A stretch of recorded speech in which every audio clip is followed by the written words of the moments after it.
Bonjour et bienvenue dans la quotidienne de School TV, l'émission qui vous raconte l'éducation au quotidien. Au sommaire, aujourd'hui, le Panthéon propose jusqu'au 11 février une grande et passionnante exposition intitulée « Oser la liberté, figure des combats contre l'esclavage ». Florence Alexis en est la commissaire, elle est l'invitée du Grand Oral. L'Anti-Sèche de Brandon Warrett, l'Anti-Sèche, vous le savez, c'est la façon dont l'actualité résonne dans les programmes. Actu, anniversaire et programme de littérature et d'allemand. Aujourd'hui, on va parler de Stefan Zweig, l'auteur de 24 heures de la vie d'une femme ou du joueur d'échecs, est en effet né un 28 novembre. L'heure de la récré, toujours avec Brandon, récré avec culturel, avec une visite d'expo, une expo consacrée à Monsieur le Chat. Et puis rendez-vous enfin avec les années collège d'Amélie Paris. On redit souvent ici à quel point il est important de lire. Écrire ne l'est pas moins, les ados le font sur Wattpad, elle vous dira tout. La quotidienne de School TV, c'est maintenant, c'est parti, Grand Oral. Oser la liberté, c'est le titre de cette exposition proposée au Panthéon à l'initiative du Centre des Monuments Nationaux et de la Fondation pour la mémoire de l'esclavage. Elle retrace, cette exposition, l'histoire du combat pour la liberté contre l'esclavage. Florence Alexis en est la commissaire.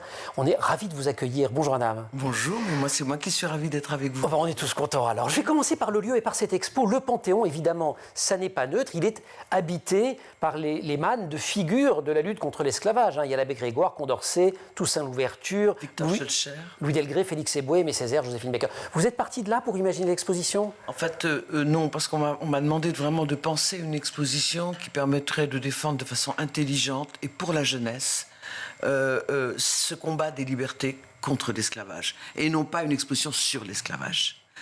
Donc ça, c'est d'où le titre d'ailleurs, c'est Oser la liberté. Oser la liberté parce qu'on se concentre vraiment sur les héros qui ont fait basculer l'histoire et qui se sont élevés contre le système esclavagiste depuis l'origine, puisque depuis l'origine, c'est ça le sujet de l'exposition, il y a des combats pour la liberté qui précèdent longtemps avant les abolitions. Ce qui donne une expo très incarnée, c'est important pour vous d'incarner, notamment pour les jeunes ? C'est capital. Quand on racontait l'histoire de l'esclavage, et rarement, parce que dans les programmes scolaires, ce sujet était malheureusement très absent, mais quand on le racontait sous forme de flux massifs d'êtres humains transportés d'un point à un autre, et on perdait complètement l'épaisseur humaine et l'expérience d'êtres humains et de personnes. Mais c'est vrai que moi je me souviens encore de schémas où on nous montrait le commerce triangulaire, et en fait vous avez raison, c'était les êtres humains étaient ramenés à l'état de chiffres, grosses flèches sur une carte. De données arithmétiques, c'est vrai.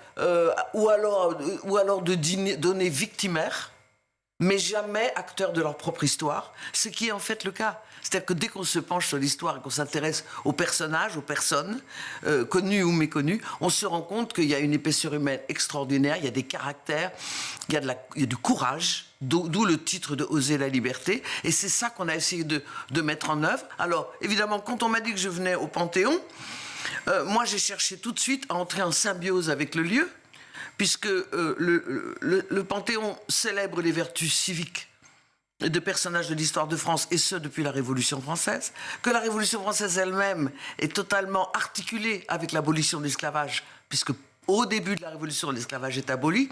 Donc il y a une espèce de cohérence naturelle à laquelle s'est ajouté le projet périodique du Panthéon et du Centre des Monuments Nationaux, qui sont nos partenaires avec la Fondation pour la mémoire et l'histoire de l'esclavage.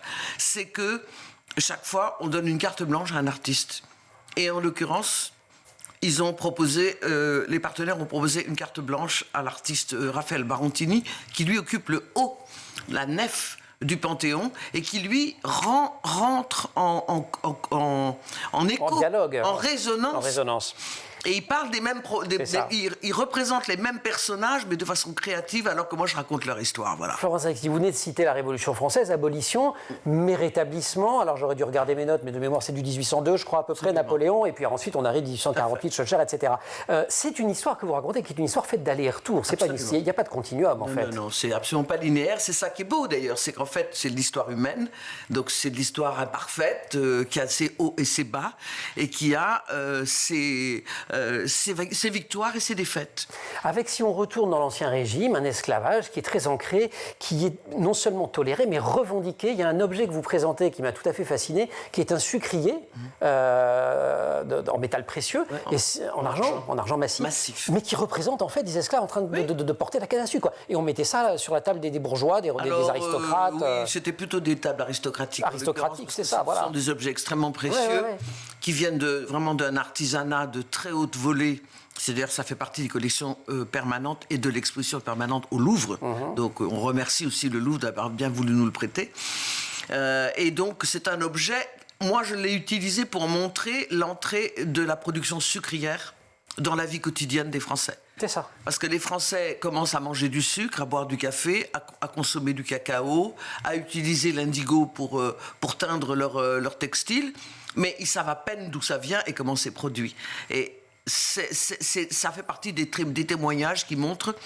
Et puis en même temps, ça montre évidemment la production du sucre, mais ça montre aussi la représentation qu'on se fait de l'esclave, qui est complètement fantasmagorique, avec des cheveux crépus d'Africains, avec des costumes d'Amérindiens, avec des pagnes en plumes ou en feuilles. Enfin, il y a comme ça des attributs qui donnent une hybridité qu'on retrouve dans toute l'histoire de l'esclavage, parce que l'esclavage... Et au fond, on continue à déshumaniser à travers ces on déshumanise, mais en même temps, il y a une hybridation qui se fait naturellement entre la rencontre, dans ce choc des mondes, entre Amérindiens, Africains, Européens. Le négoce du sucre, vous l'avez dit, du café, du tabac, du cacao, des épices, du coton, et la marchandisation de la personne humaine. On va continuer à parler de tout cela, puisqu'il y a des œuvres, des installations numériques, des archives, souvent inédites. C'est cette expo Oser la liberté actuellement au Panthéon, dont on parle avec Florence Alexis, que l'on retrouve juste après l'Anti-Sèche, Brandon Noiret.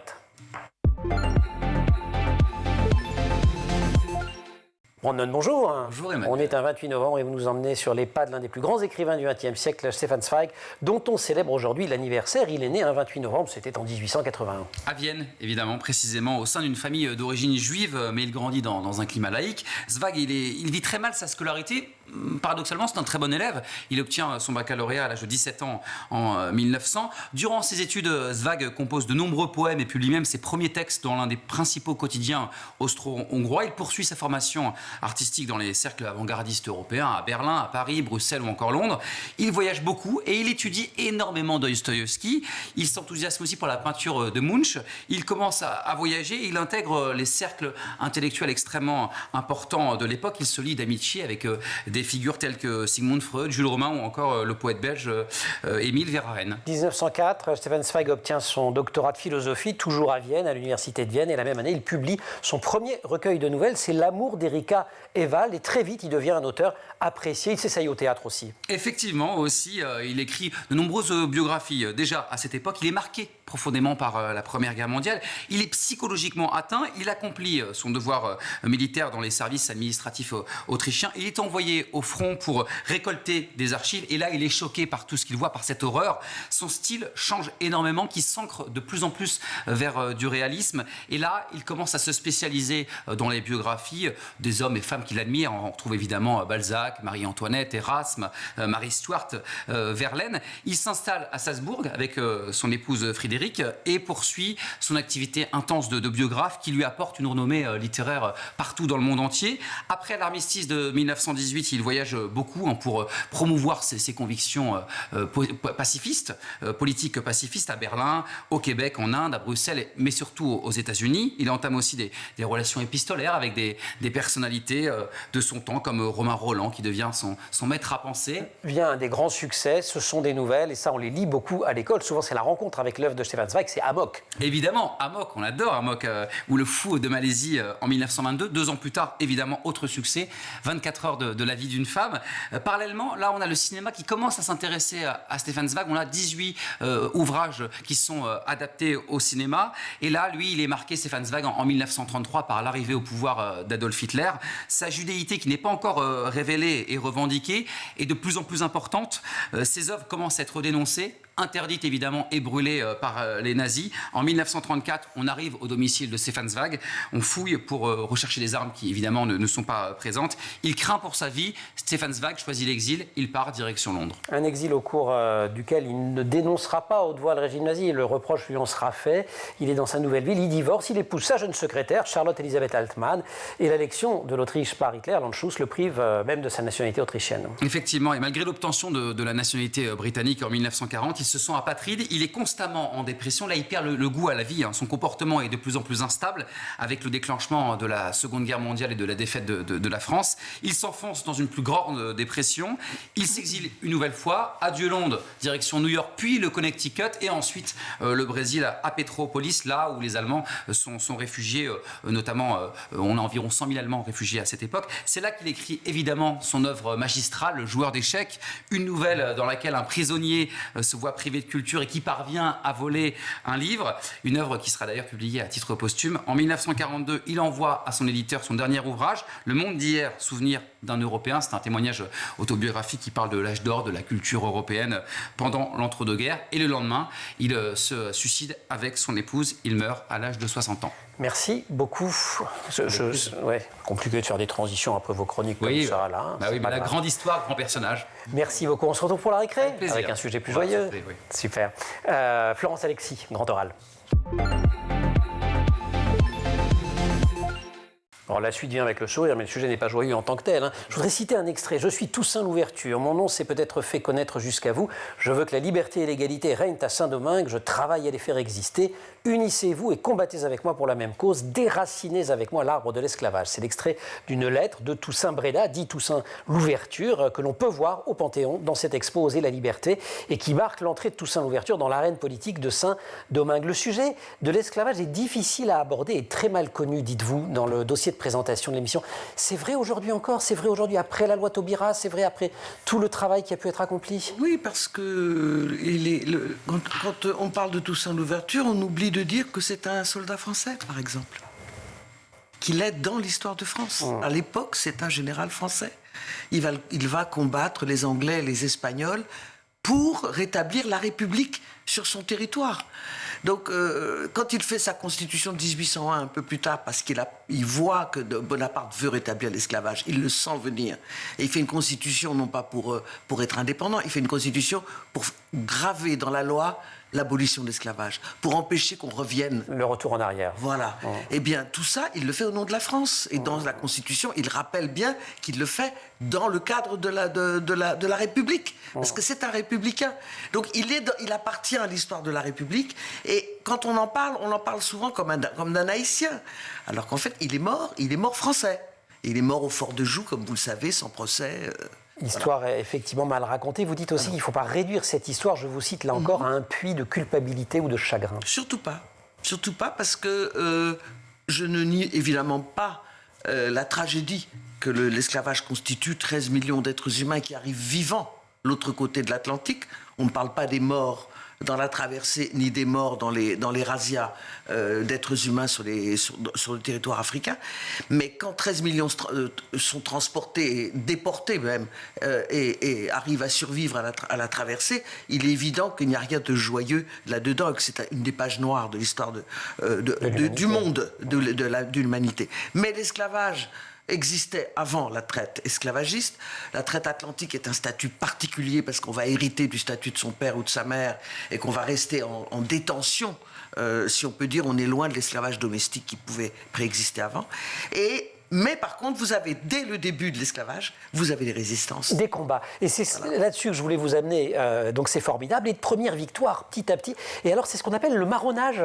Ah, c'est le marronnage, c'est un mélange d'espagnol et de langue amérindienne qui veut dire retour à la nature, retour à la vie sauvage. Et cimarrón en espagnol. Et donc, oui, marronnage. En fait, le marronnage, c'est une personne qui se réveille un matin et qui décide qu'elle ne peut plus vivre dans l'univers concentrationnaire, puisque c'est le cas de la plantation où il est forcé de travailler, ou elle. Et puis vous avez aussi des communautés marronnes, donc des fuites en groupe, ou des regroupements après la fuite, qui permettent de s'isoler, de se réfugier dans des endroits inaccessibles, souvent en altitude, dans les hauteurs. À Saint-Domingue, c'est le cas. Haïti veut dire la montagneuse, donc on monte très vite jusqu'à 1500, 2000 mètres d'altitude. Et là, vous devenez inaccessible pour les chasseurs d'esclaves, mais vous pouvez réorganiser votre vie. Et le marronnage, c'est ça. C'est des gens qui se réapproprient leur vie et qui la réorganisent dans un espace de liberté. À condition d'y arriver, parce que la rébellion, elle se paye cher. Ah, évidemment, elle se paye très cher et il va y avoir énormément de tentatives jusqu'à la révolution de 1789, la prononciation de la Déclaration des droits de l'homme et du citoyen qui prône l'égalité qu'on refuse d'appliquer aux gens de couleur et aux colonies françaises. Et c'est là qu'arrive le divorce. C'est là qu'arrive la révolution haïtienne qui, elle, cherche une alliance avec la révolution française qu'elle trouve à peine ou très difficilement, et qui va devoir déboucher sur une guerre d'indépendance, puisque, comme vous l'avez si bien dit tout à l'heure, Bonaparte va rétablir l'esclavage en 1802. Je l'ai si bien dit parce que vous me l'avez rappelé quand je révisais pour cette émission, grâce à cette super expo Oser la liberté. C'est l'histoire d'une conquête à la fois visible et dérobée, dont l'actualité continue d'inspirer nos luttes quotidiennes contre la tyrannie des passions haineuses, des pouvoirs autoritaires, des idéologies mutilantes qui sapent la cohésion sociale et sèment la discorde. Vous avez reconnu, c'est de vous, je viens de vous citer dans le dossier de présentation de cette expo. Florence Alexis, qu'on retrouve juste après la récré. Brandon Noiret.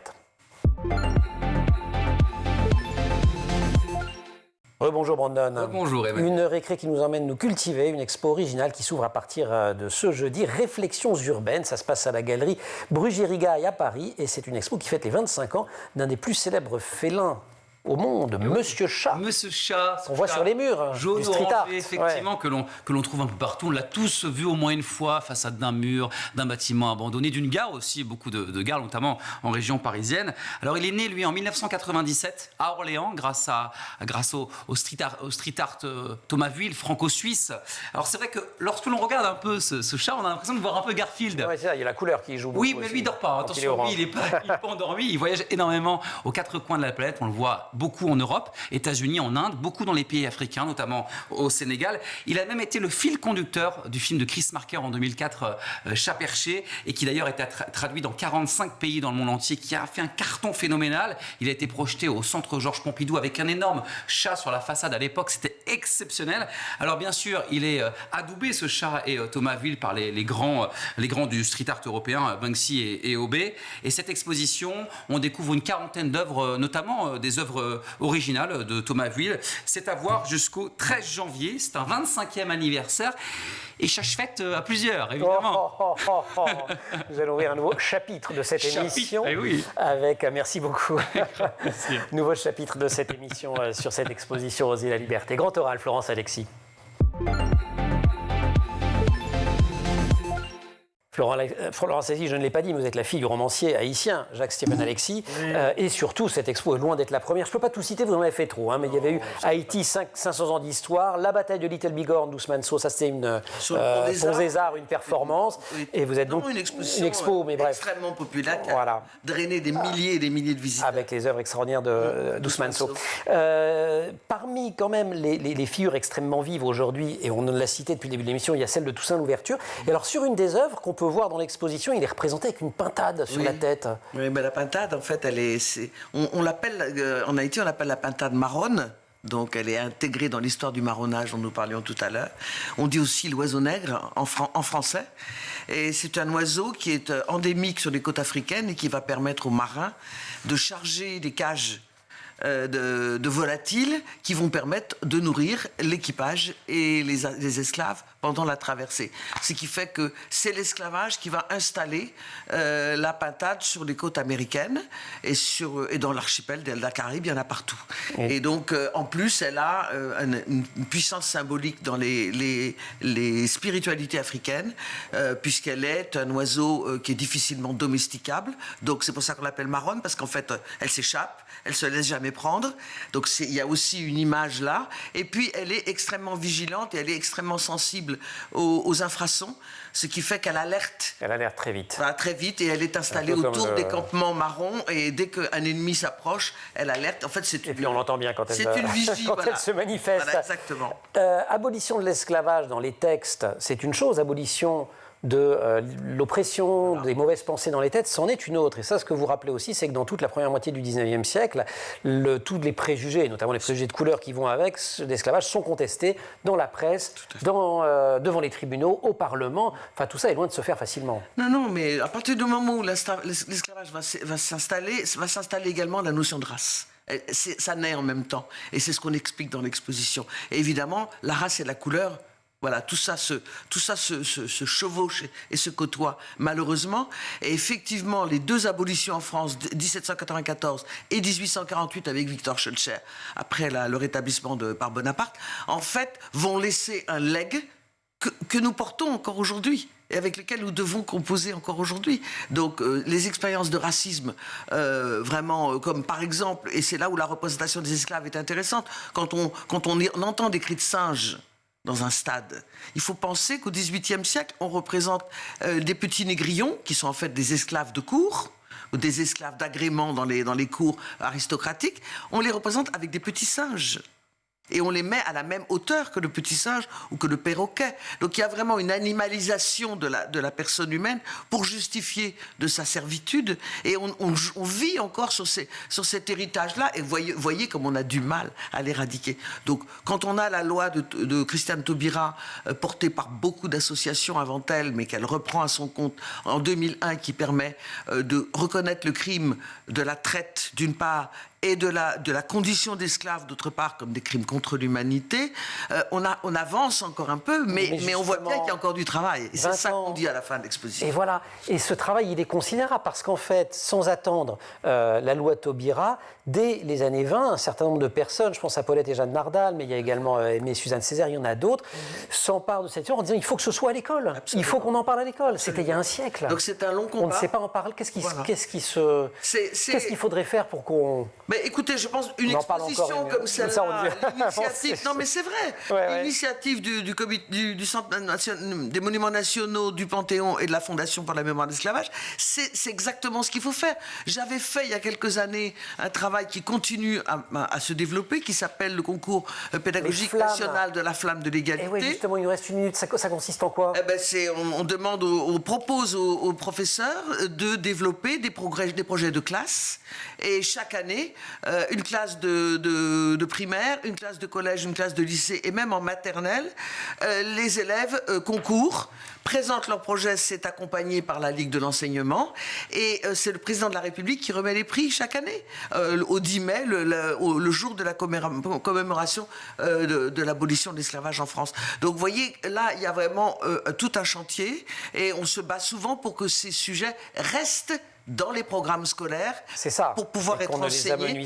Et on espère recevoir beaucoup de professeurs et de jeunes dans l'exposition parce qu'elle est faite pour eux. Florence Alexis, c'était une fausse dernière question parce que j'en ai quand même une. Vous l'avez signalé à un moment donné, l'histoire de l'esclavage, elle ne commence pas avec la traite négrière, elle ne commence pas au XVIIe siècle, elle ne s'arrête pas non plus avec 1848 ou avec... Voilà. Aujourd'hui, dans le monde, des estimations donnent plus de 28 millions de personnes, dont près de 70% de femmes qui sont en situation d'esclavage. Et 12% d'enfants, c'est tragique. On ne se pose pas trop de questions sur la manière dont nos téléphones ou nos baskets sont fabriqués. Et on devrait, parce qu'évidemment, comme les gens qui consommaient du sucre au XVIIIe siècle, aujourd'hui on se scandalise qu'ils aient laissé exister de tels dispositifs, de tels systèmes économiques, mais nous, sur nos téléphones et nos baskets, on ne dit pratiquement rien.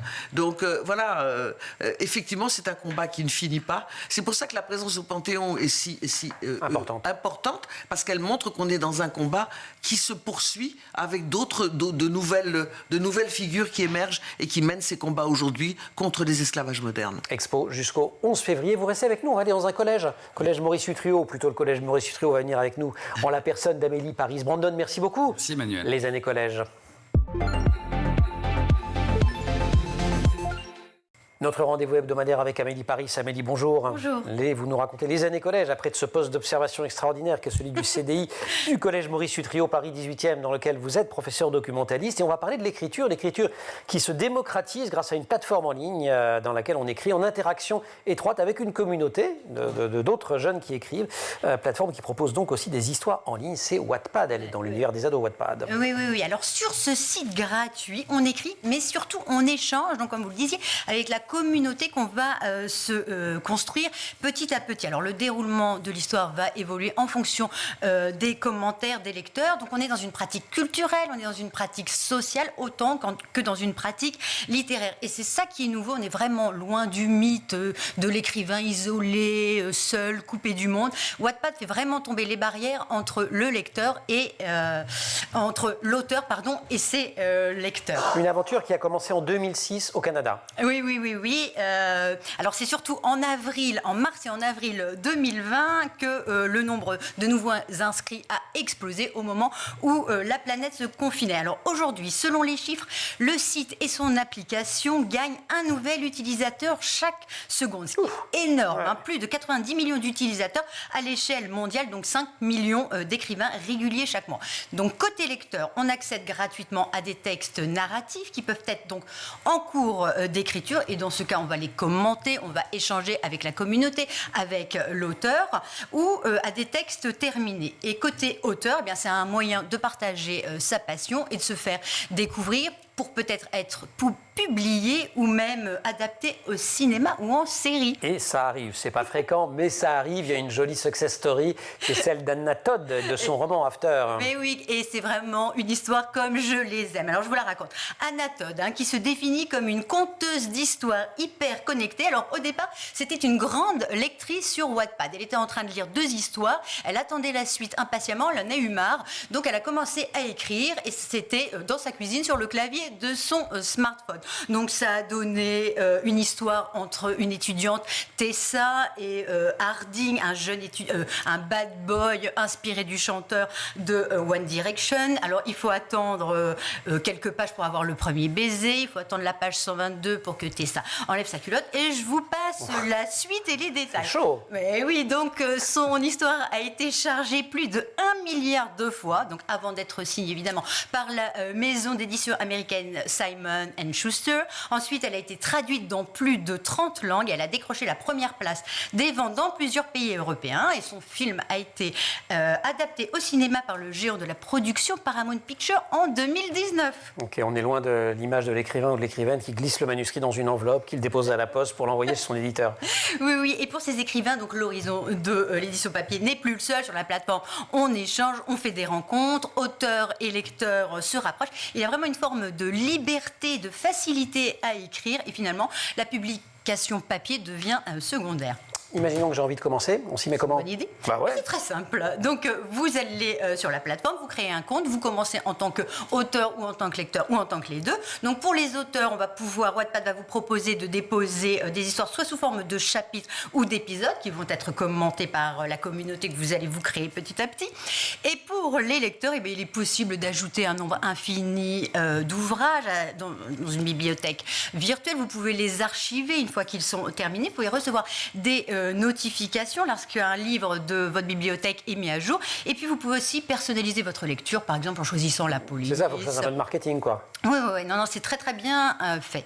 C'est classé comment? Alors pour choisir, c'est aussi facile que dans une librairie. Ouais. On a la première de couverture qui est mise en avant, et d'ailleurs il y a un énorme réseau qui s'est créé autour de l'illustration entre Wattpadiens. Les œuvres sont classées par genre, elles sont évaluées, on voit combien de fois elles ont été lues, il y a un résumé, il y a des mots-clés, et puis finalement c'est pas très grave de commencer un livre, et s'il ne nous plaît pas, de l'arrêter. Mais oui, c'est Pénac qui disait ça, non? C'était les règles du lecteur de Daniel Pénac. C'est le premier droit du lecteur, c'est de ne pas lire. Amélie, merci beaucoup. Votre premier droit, c'est aussi de ne pas visiter les expos, mais non, pas du tout. Là, vous y allez. Osez la liberté au Panthéon. J'ai pas assez insisté, j'ai commencé avec le Panthéon, les grandes figures, mais il y a plein de figures méconnues dans votre exposition. Oui, mais c'est ça l'idée. C'est-à-dire que si on l'a pensé vraiment pour la jeunesse et pour les élèves, les scolaires, et quand ils vont visiter l'exposition, ils vont être fiers.